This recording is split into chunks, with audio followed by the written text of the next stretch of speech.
Hello dear students. As you all know, we are doing chapter number 15, waves of class 11th. In the last video lecture, we discussed about waves, types of waves, and what are the properties that a medium should have so that the wave propagate through the medium. Okay. You must have remember, if you have not seen, just go and see the video, because without seeing that video, you'll not be able to understand this one. We have seen that waves are of two types. One is transverse wave, one is longitudinal wave. In transverse wave, the wave form propagates in the form of crust and trough, and in longitudinal waves, the wave propagates in the form of rarefactions and compressions. Okay. Today we are going to discuss some more definitions related to the wave, and then after we'll discuss that speed of wave in different mediums. Okay. So let us discuss first of all some definitions related to waves. Okay. Some definitions related to waves.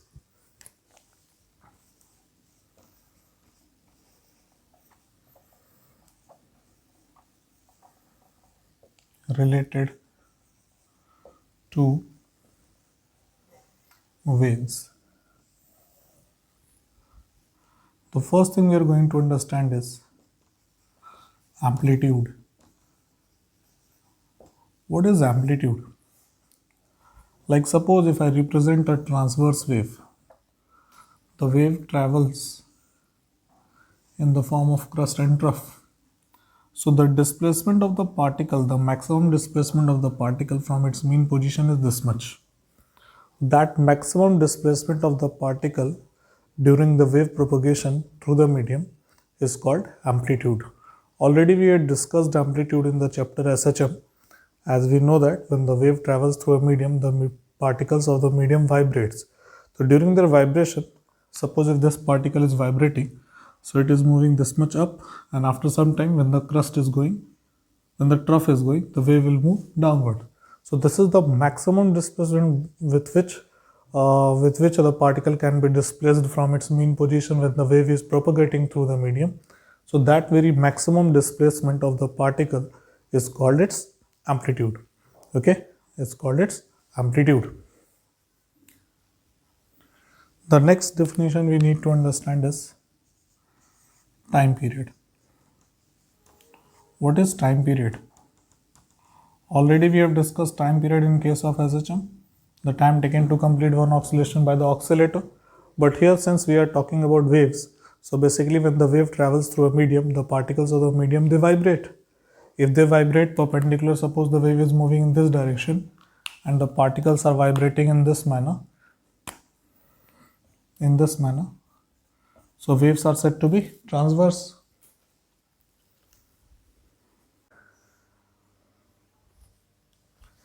And if the wave is moving in this direction and the particles of the medium, they vibrate along this way,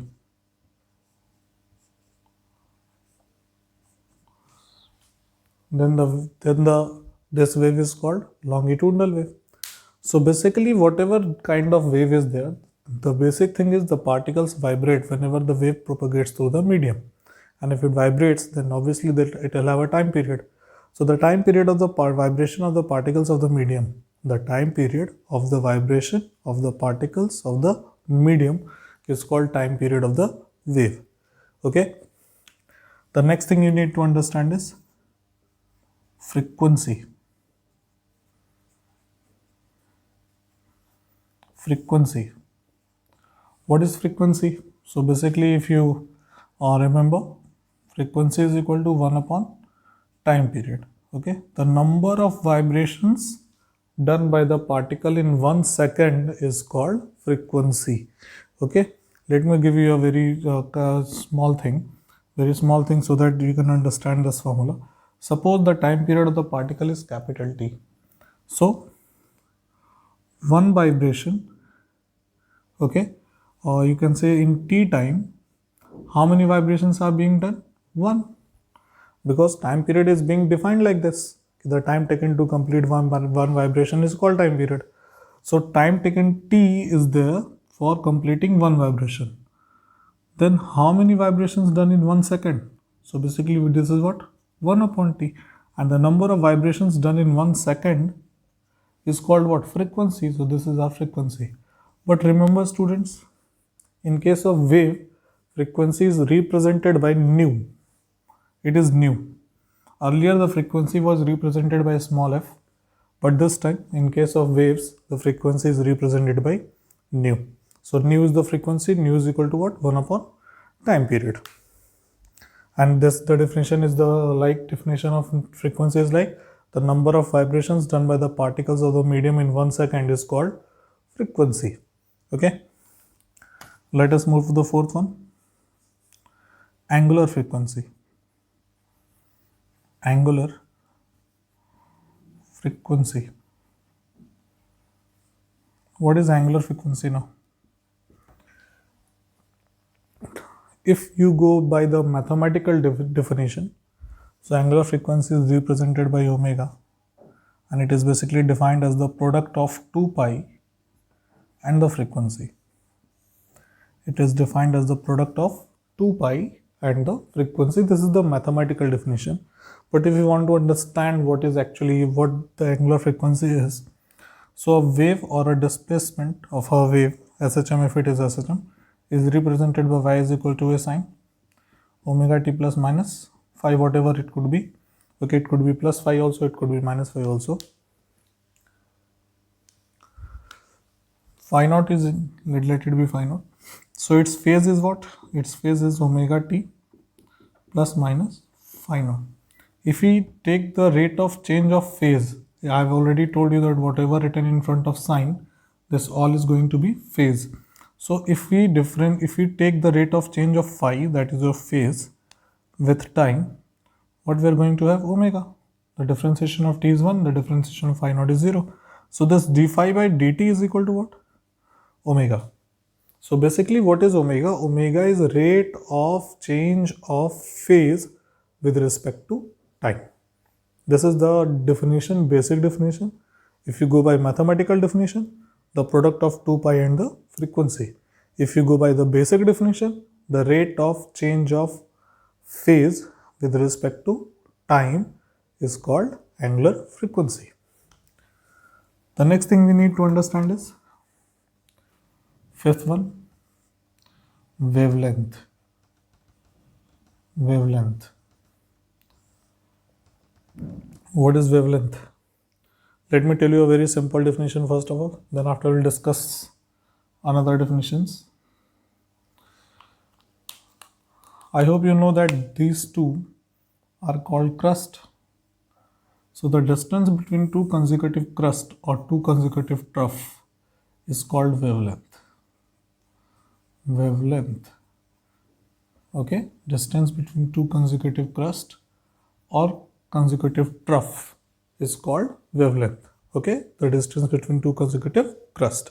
I hope you know the crust. This is crust, this is trough. Okay, but when we but this definition won't work in case of longitudinal waves, because in longitudinal waves no crust and troughs are formed.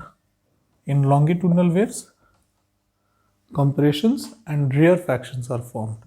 So if I represent a longitudinal wave, suppose from here till here, if I represent a longitudinal wave, then how this wave is going to be? So in longitudinal waves, compressions and rarefactions are formed. You can see that this and this are compressions, whereas this and this are called rarefactions. Compressions where the density of the medium is slightly higher, rarefaction where the density of the medium is slightly rarer or slightly lower. Okay, so how in this case how the wavelength is being defined? The center of the compression, suppose this is, and this is the center of the set, just next compression. So distance between two centers of consecutive you can say compressions or rarefactions. Centers, the distance between two centers of consecutive compressions or rarefactions, they are called wavelength.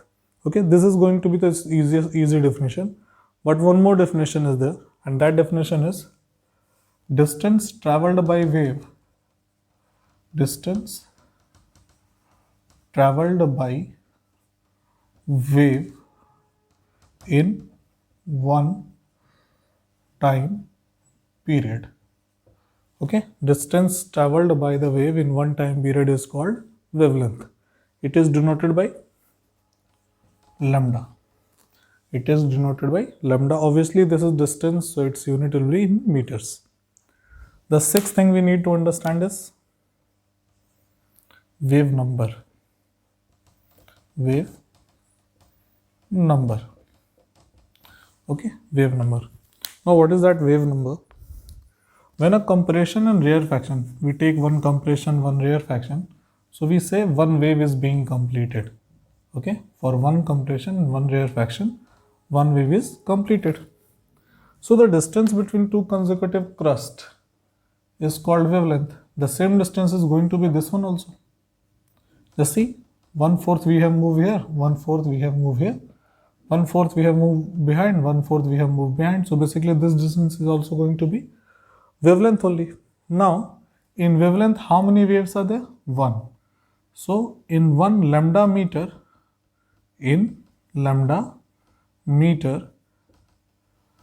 how many waves are there? 1. So, in 1 meter, how many waves are going to be there? 1 upon lambda. Okay. In 1 meter, how many waves are going to be there? 1 upon lambda. So, this 1 upon lambda is called wave number, and it is represented by nu bar. It is equal to what? 1 by lambda. So wave number is what? Wave number is number of waves present in 1 meter is called wave number. The seventh one is angular wave number. Angular wave number. What is angular wave number? So angular wave number is what?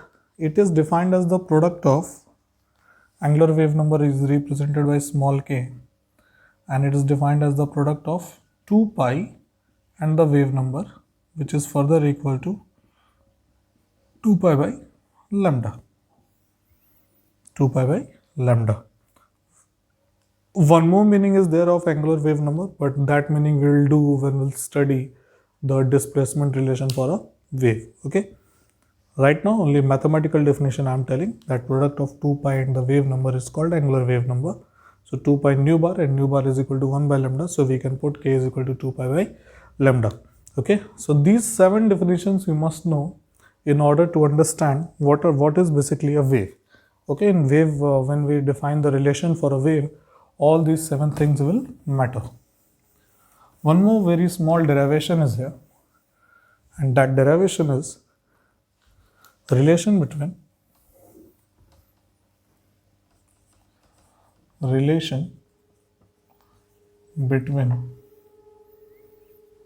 frequency, wavelength, and speed of wave. Relation between frequency, wavelength, and speed of wave. Very simple it is not very difficult. Speed is equal to what always? Speed is equal to what? It is distance upon time. So speed is equal to, suppose it is v, distance is, suppose if I take one time period, so distance is going to be equal to lambda, the time period is equal to t. So v is equal to 1 upon time period can be written as nu. So v is equal to what? Nu lambda. V is equal to what? Nu lambda. Okay. Now if we want to see that velocity in terms of angular frequency and the angular wave number, how we can just see? In place of nu we can write, from here, the nu can be equal to omega upon 2 pi. So in place of nu we can write omega upon 2 pi. Multiply in place of lambda we can have lambda is equal to 2 pi upon k. So we can put lambda as 2 pi upon k. 2 pi and 2 pi will be cancelled out. So we can also be equal to omega upon k. You should understand this relation also. It is very important in terms of wave. So velocity is equal to nu lambda, and velocity is also equal to omega upon k. So this is all about basic definitions, basic terminology which is related to the waves. Okay, now let us move ahead. Okay, our next topic is speed of transverse wave on a stretched string. Speed of transverse wave on a stretched string. This is going to be our next topic. Okay, let us do. So speed of transverse wave in a stretched string depends upon two things. One, the tension,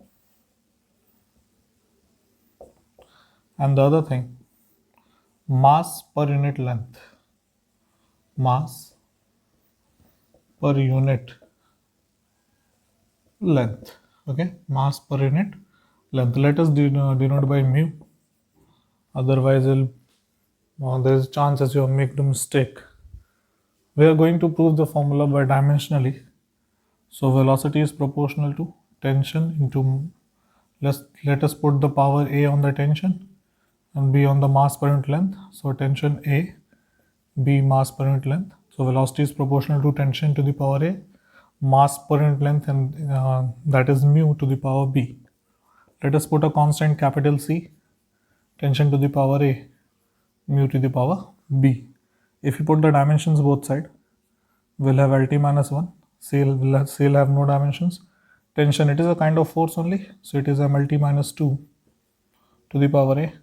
Mass per unit length, the dimensions are going to be ml minus 1 to the power B or LT minus 1. Let us take the same quantities together. So m to the power A from here, m to the power B from here. So A plus B must be A plus B. L, from here it is A, from there it is B. So L is equal to A minus L to the power A minus B, and T to the power minus 2A. If we compare the powers on both sides, just see m to the power A plus B, here no m is there. So A plus B must be equal to what? 0. L to the power A minus B, here it is L to the power 1. So A minus B is equal to 1. And minus 2A is equal to minus 1. So if we cut the minus sign, we are going to have A is equal to 1 by 2. And if A is equal to 1 by 2, then B is obviously going to be minus 1 by 2 from the first equation. So A is equal to 1 by 2, B is equal to minus 1 by 2. If we put the values over here, so velocity is going to be what? It is C, T to the power 1 by 2, mu to the power minus 1 by 2, or it can be written as C under root T upon mu. So this is the formula of velocity we get from here. But what we see on putting all the values in SI or doing practicals to get the value of C, we'll found that C is equal to what? 1. So if C is equal to 1, so velocity is going to be what? Under root T by mu. So this is the formula for velocity of a transverse wave which is moving in a stretched string. From here you can conclude that the velocity is proportional to the square root of tension, as well as velocity is proportional to 1 upon under root mu. What is mu? Mu is mass per unit length. So basically how the mass is being divided on the string, the speed of transverse wave depends on that also. So this is basically what? This is the speed of transverse wave in a stretched string. The formula is V is equal to under root T by mu. Okay, let us move to the next one. Next, again we are going to calculate, we are going to find the formula for a speed of transverse wave in a solid. Okay, so again the speed of transverse wave in a solid depends upon what? So it is eta. Eta is what? Rigidity. Why is it so? Why it is depend upon rigidity? I have already told in the first video that the speed of transverse wave or the transverse wave, propagation of transverse wave involve rigidity of the medium. So transverse wave can only propagate in a stretched string. It can propagate through a solid or it can propagate through on the free surface of the liquid. So basically speed depends upon eta, that is your coefficient, that is your rigidity. We have discussed it earlier also. Because it involves the change in the shape. Transverse wave, when it moves, suppose a string is like this, when the transverse wave moves, the string can be like this. Okay, so it involves change in the shape, and that's why the rigidity factor is there. It also depends upon how the being mass is being distributed, that is your density. So now again we are going to do it dimensionally. So velocity is proportional to, just put a power on the eta and b power on the density. So we are going to have eta to the power a, density to the power b. I'll put a constant c, eta to the power a, density to the power b. Let us put the dimensions. So it is LT minus 1. So the dimension of C we don't know. Eta is coefficient of rigidity, and all the coefficients of elasticity will have the same dimension as the pressure is having. ml minus 1, T minus 2 to the power A, and the density is what? It is ml minus 3 to the power B. Now LT minus 1 is equal to m to the power, from here it is A, from here it is B, so it is going to be A plus B, L to the power minus A minus 3B, minus A from here, minus 3B from here, and the T to the power how much? Minus 2A. Now if you compare the power, just see here no m is there, so in this side it is A plus B, so A plus B is going to be what? It is going to be 0. L to the power minus A minus 3B, and this side L to the power 1, and the last one T is minus 2A, so minus 2A is equal to, either T to the power is 1, so minus 1, so 1 minus minus cancelled out, A is equal to 1 by 2. From here the value of A is 1 by 2, and if you put the value of this one on the first equation, we'll get V is equal to minus 1 by 2. Okay, B is equal to minus 1 by 2. So we'll put the value of A and B. In this equation we are going to have now velocity is equal to C eta to the power 1 by 2, density to the power minus 1 by 2, or velocity is equal to C under root eta upon rho. The constant, the dimensionless constant C is later found to be unity if we do practicals for that. So V is equal to what we are going to have? Eta upon rho. So this is the value of velocity of transverse wave, or speed of transverse wave in a solid. It is directly proportional to what? It is directly proportional to square root of eta, and it is inversely proportional to the square root of density. So these two factors determine the speed of transverse wave in a solid. Okay, so this is how the speed of transverse wave is being calculated in a solid as well as in a stretched string. Now let us discuss about speed of longitudinal waves in gases. Now let us discuss speed of longitudinal waves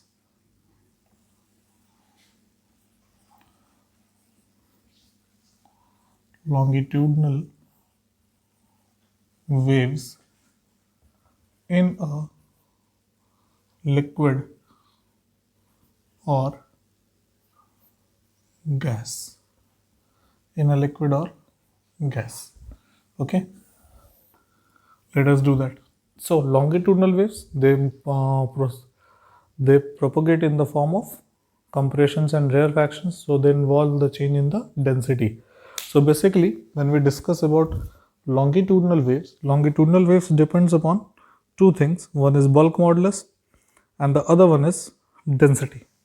The bulk modulus and the density. Why bulk modulus? Because it involves compressibility. So velocity of longitudinal wave depends upon bulk modulus, let us say by k, and velocity depends upon density. Let the power be a and b. Okay, so again we are going to take the help of the dimensions and we are going to prove the formula. So velocity is proportional to bulk modulus to the power a. It is bulk modulus,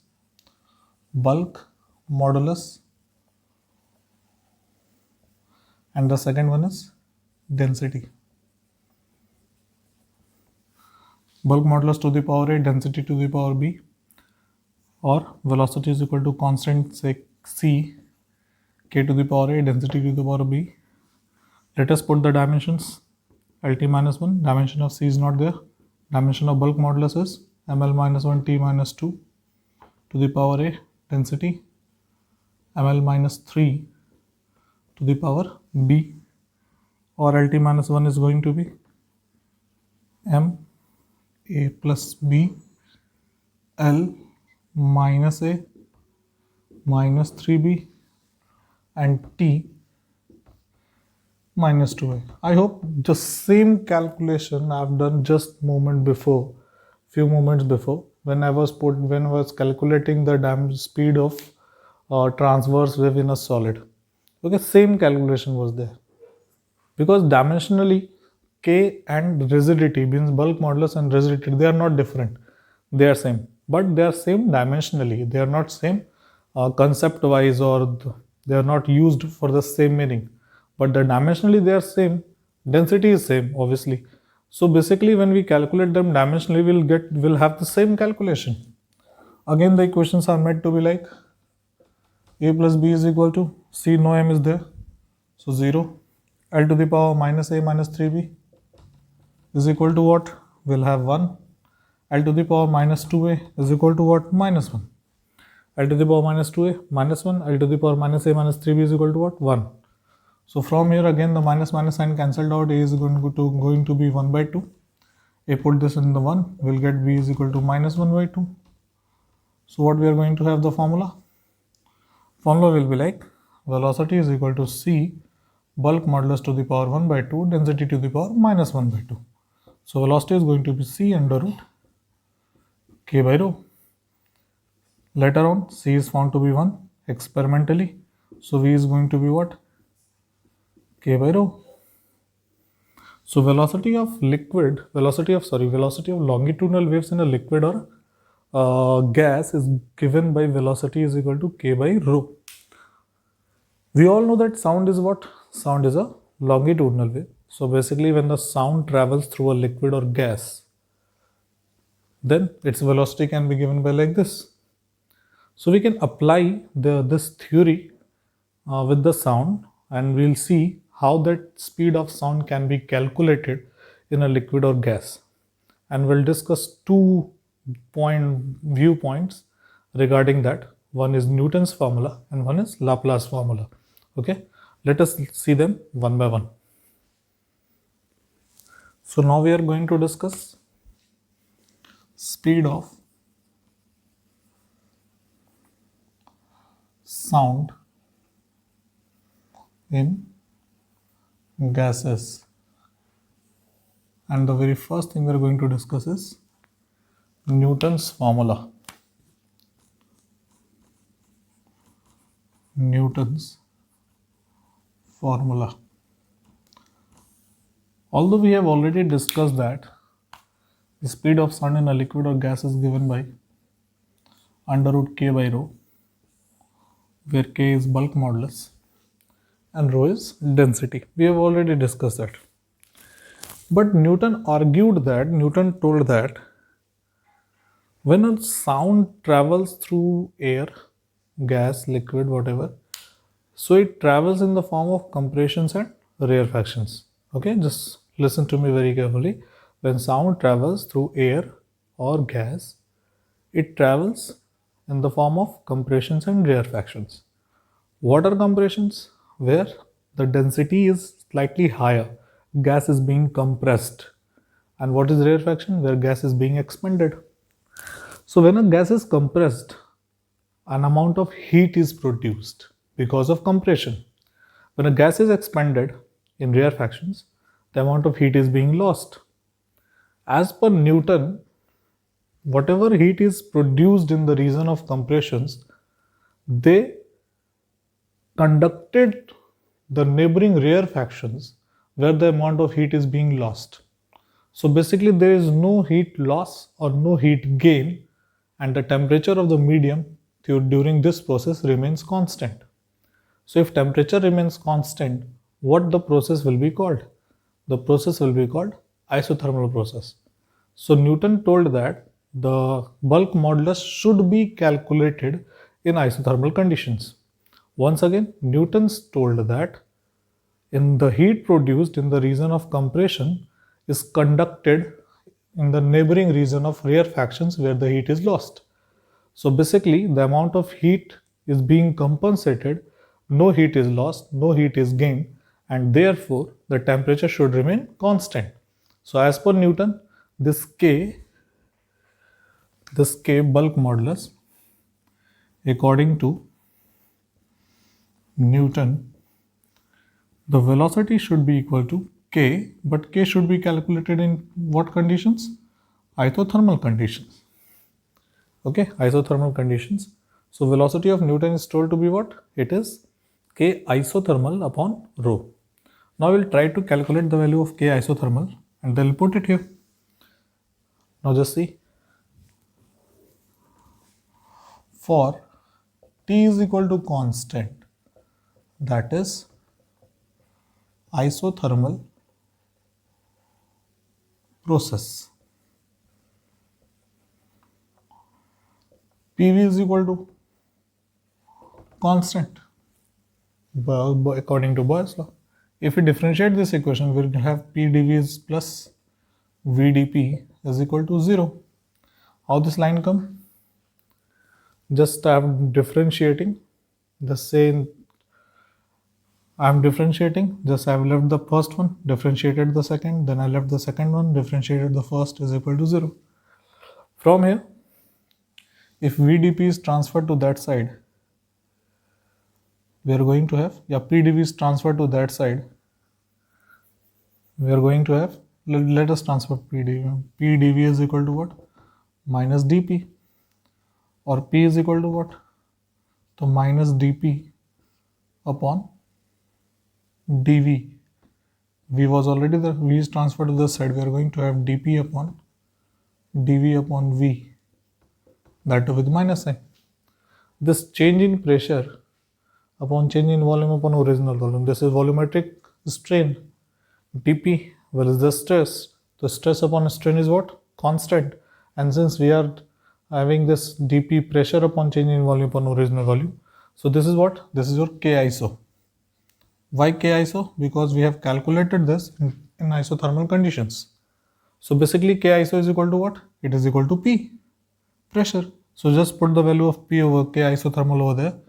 Then velocity is equal to what? Under root P by rho. P is what? P is pressure. So this is the formula of sound. This is formula of speed of sound according to the Newton in gases or liquid. We tried this formula theoretically, and what we see then at STP,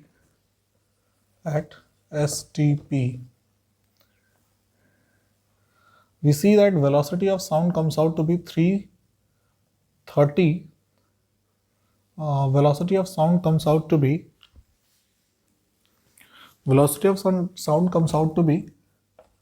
280 meter per second, which is quite less than the velocity of sound which have been observed practically. It is around 330. Velocity of sound, correct value is 332 meter per second, which is approximate value, but it is quite less than. So there should be some mistake in this theoretical thing. Okay, and that mistake was corrected by Laplace.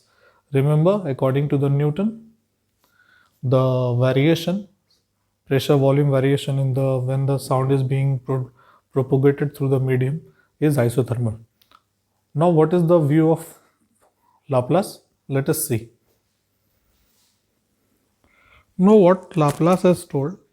Laplace has told that when sound travels through a medium, basically compressions and rarefactions are formed.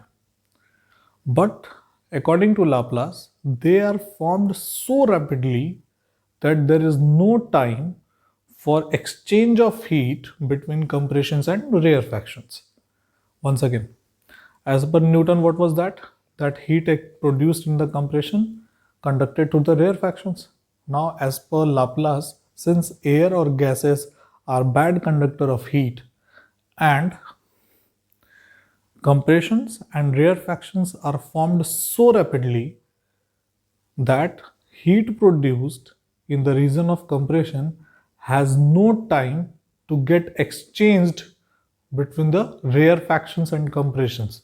So basically heat exchange is not taking place, and as per Laplace the process is adiabatic. It is not isothermal. As per Laplace the process is adiabatic. So he told that formula should be K adiabatic upon rho.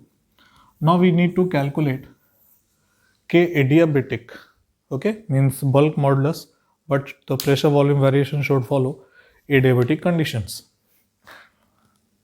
So in adiabatic process,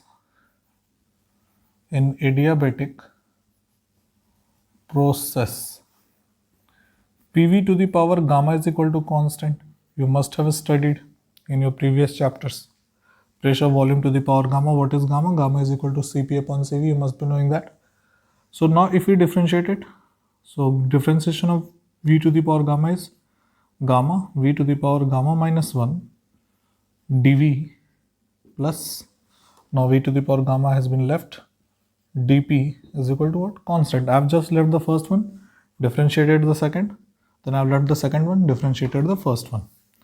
Now gamma and P, let us write like this: V to the power gamma minus 1 dV is equal to what? V to the power gamma dV with minus sign. Now just see, gamma into P is equal to, we'll have minus V to the power gamma dP upon V to the power gamma minus 1 into dV. Now V to the power gamma is here, V to the power gamma minus 1 is here. What we are going to have? Gamma into P is equal to minus V dP upon dV. V is transferred to the side. So gamma into P is equal to minus V dP dP upon dV upon V. Now again, change in pressure, change in volume upon original volume, volumetric strain, change in pressure, stress upon strain, bulk modulus. But bulk modulus is being calculated in this time in adiabatic conditions. So K adiabatic is equal to what? Gamma into P. So just put gamma into P over here. So V is equal to under root gamma P by rho. So this is the formula given by the Laplace. Now air, basically in air, the majority of gas, okay.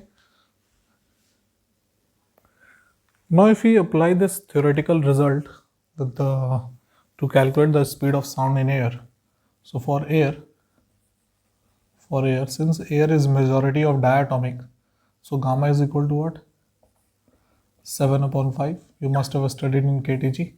For diatomic gases, the gamma is equal to 7 upon 5. So if we take out gamma, what we are going to have? Under root gamma, under root P by rho. Already we have calculated P by rho at STP. So velocity is going to be gamma is equal to under root 7 by 5 multiply by, it was 280. When we solve, we are going to have 332 meter per second, which is quite near to the speed of sound which is being practically observed. And that's why it is being told that Laplace correction was the correct formula. Okay, so I think let this be all for the day. Okay, tomorrow, means in the next video lecture, we'll discuss what are the factors which affect the speed of sound in the air. Then after we'll discuss the displacement relation, and then after we'll discuss the principle of superposition.